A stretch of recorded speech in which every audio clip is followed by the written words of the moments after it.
បាទសួស្តីបងប្អូនប្រិមិត្តពុកម៉ែបងប្អូនទាំងអស់គ្នាជាពិសេសប្រិមិត្តដែលនិយមតាមដាននិងផ្សងសំណាងជាមួយឆ្នោតយួនសូមស្វាគមន៍មកកាន់ Channel ផ្សារឆ្នោត3របស់ពួកយើងសារជាថ្មីម្ដងទៀតបាទជួបគ្នាជាមួយ Admin នៅថ្ងៃនេះគឺត្រូវនឹងថ្ងៃទី22ខែមិថុនាឆ្នាំ2026ម៉ែបងប្អូនដឹងទេថាថ្ងៃនេះ Admin មានលេខល្អមែនទែនហើយក៏បានសម្រិតសម្រាំងដើម្បីនាំយកនៅគ្រាប់លេខពិសេស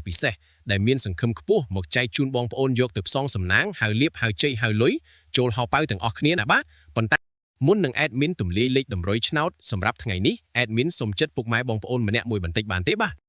សូមជួយចុចប៊ូតុង Subscribe ម្នាក់មួយព្រមទាំងចុច Like និង Comment ពាក្យថាហេងនៅក្រោមវីដេអូនេះម្នាក់មួយផងដើម្បីជាកម្លាំងចិត្តដ៏ធំធេងសម្រាប់ Admin ក្នុងការខំប្រឹងរកលេខល្អៗលេខឈុតមកចែកជូនបងប្អូនដោយឥតគិតថ្លៃជារៀងរាល់ថ្ងៃហើយការចុច Subscribe នេះដែរក៏ដើម្បីឲ្យពុកម៉ែបងប្អូនអាចទទួលបានវីដេអូ100ឆ្នោតមុនគេបង្កើនឱកាសហេងមុនគេជារៀងរាល់ថ្ងៃផងដែរណាពុកម៉ែបងប្អូនតោះបើចុចរួចរាល់ហើយកុំឲ្យខាតពេលយូរយើងទៅមើលលេខសំណាងថ្ងៃនេះទាំងអស់គ្នាអូខេបងប្អូនចំពោះលេខត្រេង2ខ្ទង់ដែល Admin បានសម្រាំងទុកយ៉ាងស្អាតសម្រាប់ថ្ងៃនេះរួមមានខ្ទង់ទី1គឺលេខ73ខ្ទង់ទី2គឺលេខ17ខ្ទង់ទី3គឺលេខ32និងខ្ទង់ចុងក្រោយគឺលេខ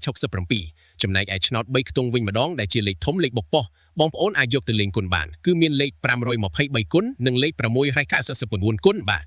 រីឯសម្រាប់បងប្អូនដែលចូលចិត្តលេងលេខអូសខ្ទង់ដើម្បីការពារនិងធានាសុវត្ថិភាពខ្ពស់ថ្ងៃនេះ Admin សូមណែនាំឲ្យអូស2ខ្ទង់គឺអូសខ្ទង់10និងអូសខ្ទង់30បាទដើម្បីកុំឲ្យបងប្អូនមានការភ័ន្តច្រឡំឬកត់មិនទាន់ Admin សូមបញ្ជាក់និងរំលឹកក្របលេខសំណាងទាំងអស់នេះជូនម្ដងទៀតក្របត្រេង2ខ្ទង់73 17 32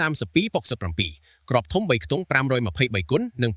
699គុណលេខអូសខ្ទង់សូមអូសខ្ទង់10និង30ខ្ទង់បងប្អូនអាចកត់ទុកឥឡូវនេះបានលេខទាំងនេះសង្ឃឹមខ្ពស់មែនទែនសម្រាប់ថ្ងៃទី22នេះបាទឥឡូវនេះម៉ោងវេលានៃការចែករំលែកតម្រុយឆ្នោតយួនពី Channel ផ្សារឆ្នោត3បានឈានចូលមកដល់ទីបញ្ចប់ហើយជាចុងក្រោយ Admin សូមលើកហាត់បួងសួងជូនពរដល់ពុកម៉ែបងប្អូនទាំងអស់គ្នាឲ្យមានសំណាងល្អហេងទទួលបានលាភជ័យត្រូវទាំងលេខតូចត្រូវទាំងលេខធំចូលកប់កប៉ាក់ហៅប៉ៅគ្រប់គ្នាណាបងប្អូនបាទសូមជម្រាបលានិងជួបគ្នានៅថ្ងៃស្អែកជាបន្តទៀតជាមួយ Admin ដដែលសំណាងល្អទាំងអស់គ្នាណាបាយ